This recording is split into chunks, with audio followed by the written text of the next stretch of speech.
Arestado ngayon ng otoridad ang isang suspect dahil sa pagbebenta umano ng malalaswang video ng mga bata online na kanyang inaabuso.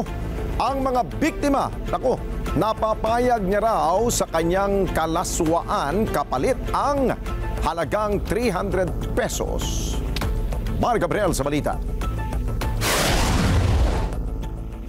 Kawayanin aresto sa salang Anti-Online Sexual Abuse or Exploitation of Children o OSAE.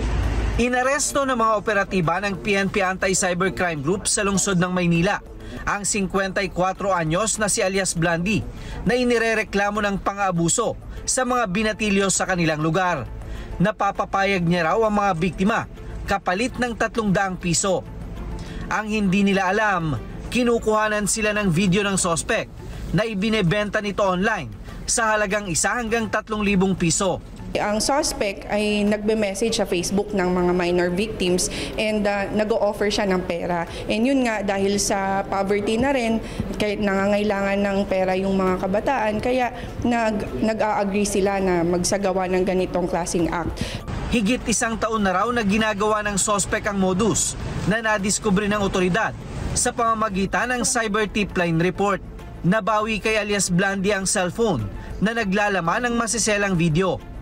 Magsisilbi raw itong ebidensya para sa mga kasong isasampalaban sa kanya. Karaniwan yung mga biktima niya, yung mga na-rescue natin ay dalawa, isang 15 years old and isang 17 years old. Ayon sa mga biktima, during that time, 14 years old pa lang siya nung naisagawa yung ganitong act. And yun nga, after a year niya nalaman na binibenta pala ito online.